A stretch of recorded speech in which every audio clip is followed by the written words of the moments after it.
हाँ जी मैम, नमस्कार। नमस्कार जी। मैम, आज आप कलवास में डॉक्टर भीमराव अम्बेडकर की जयंती के समारोह में क्या कहना चाहेंगे? देखिए आज डीएससी समाज जो है उन्होंने पूरे हरियाणा के डीएससी समाज ने एकत्रित होकर बाबा साहब भीमराव अम्बेडकर जी की जयंती जो है उसके उपलक्ष्य में कार्यक्रम रखा था इस कालुआस गाँव में।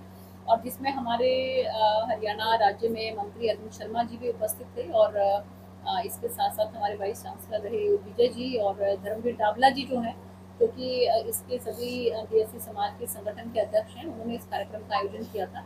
और बहुत भारी संख्या में यहाँ पर सभी समाज के लोग एकत्रित हुए और उन्होंने बाबा साहब भीमराव अम्बेडकर जी की जो जयंती है उसको सेलिब्रेट किया। मैम, 22 अप्रैल को पहलगाम में आतंकी हमला हुआ, काफी देश में आक्रोश है और जगह जगह धरना प्रदर्शन हो रहे हैं। सरकार कितना एक्शन ले रही है इसके? बहुत ज़्यादा दुखद ये घटना है। और आपने देखा होगा कि किस तरीके से जैसे ही माननीय प्रधानमंत्री जी को पता लगा तो उन्होंने अपनी जो विदेश यात्रा थी उसको बीच में ही कट शॉर्ट करते हुए वापसी करी है। और उसके बाद एक एक करके जिस तरह के प्रतिबंध जो हैं वो पाकिस्तान पर लग रहे हैं, तो मुझे लगता है कि बहुत जल्द जो है ज़बरदस्त तरीके से इस बात का बदला लिया जाएगा और उनको सबक सिखाया जाएगा। चाहे हम इसमें जो हमारे जो जल समझौता था उसको रद्द करने की बात करें, चाहे जो भी हमारे यहाँ पर उनके जो एम्बेसी है वहाँ के वहाँ पे उनको ताकीद करने की बात करें, या जो भी यहाँ पर उनके नागरिक हैं उनको समय रहते वापसी के लिए कहें, तो बहुत ज़बरदस्त तरीके से जो चारों तरफ से प्रतिबंध जो हैं वो पाकिस्तान पर लगाए जा रहे हैं। और मुझे पूरी उम्मीद है कि सेना भी जो है वो पूरे दमखम के साथ इसका बदला लेगी। मैम, कहते हैं आतंकवाद का कोई धर्म नहीं होता, लेकिन यहाँ पर कई संदिग्धों ने ये भी बताया कि धर्म पूछ कर लोगों ने गोली मारी गई, लोगों को गोली मारी गई। क्या कहेंगे?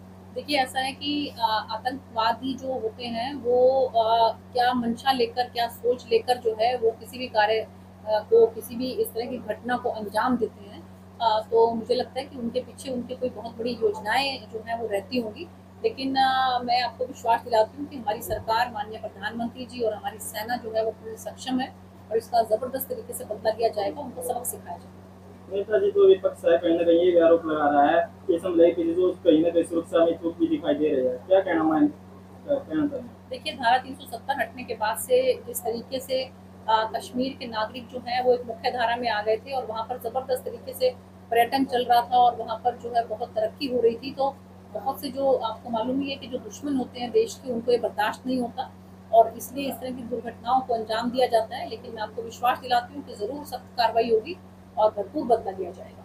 मैम, जैसे कि ये विनय नरवाल जो करनाल से थे, वो उनकी अंतिम यात्रा में जो सीएम पहुंचे तो उनकी सिस्टर ने रोते हुए कहा, मैंने जो भी आतंकवादी थे उनके सिर चाहिए, कटे हुए सिर चाहिए। क्या सरकार कब तक ये प्लान माननीय कर सकती है? मुख्यमंत्री जी ने बिल्कुल ये बात कही है कि आप बिल्कुल चिंता मत करो कि न्याय होगा ज़रूर और बदला लिया जाएगा और उनको सबक सिखाया जाएगा और ऐसा सबक सिखाया जाएगा कि उनकी कई पुश्तें जो हैं वो भी इस तरह का कार्रवाई कोई काम करने में या कोई भी इस तरह की दुर्घटना करने में 100 बार सोचें।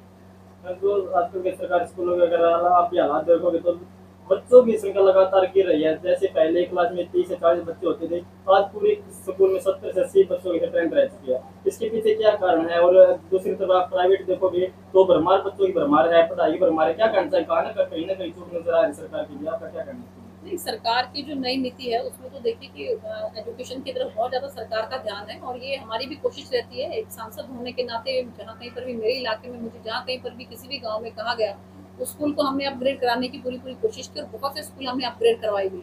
तो मेरा तो ये सभी समाज के लोगों से भी, सभी नागरिकों से भी ये आह्वान है कि वो ज़्यादा से ज़्यादा संख्या में जो है बच्चों को स्कूलों के अंदर भर्ती कराएं। जितनी ज़्यादा संख्या में भर्ती होंगे स्कूल, क्योंकि कहीं ना कहीं अगर स्कूल को बंद करने का कोई कारण रहता है तो उसमें कारण एक ये भी रहता है कि संख्या जो है वो उतनी नहीं हो पाती जितनी संख्या की हमें एक स्कूल को चलाने के लिए चाहिए होती है।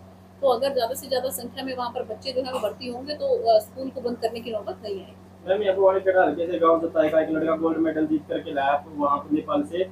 और गाँव जताई में अगर बात की जाए ना मैम, खेलने के लिए 50 गज की जगह भी नहीं है, स्टेडियम तो बहुत दूर की बात है। लेकिन एक मांग है बहुत जोरों पर, खेल ग्राउंड की।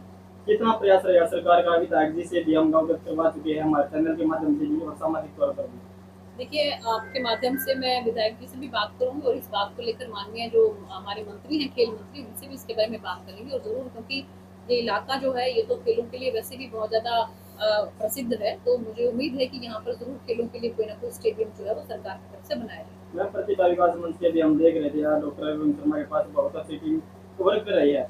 और क्षेत्र में अगर बात करें तो बहुत अच्छा वर्क करे, क्या कहना चाहेंगे प्रतिभा विकास मंच के बारे प्रतिभा विकास मंच बहुत अच्छा काम कर रहे हैं और इस बात के लिए मैं हमारे भाई सतबीर जी को बहुत बहुत जो है वो मुबारकबाद देती हूँ।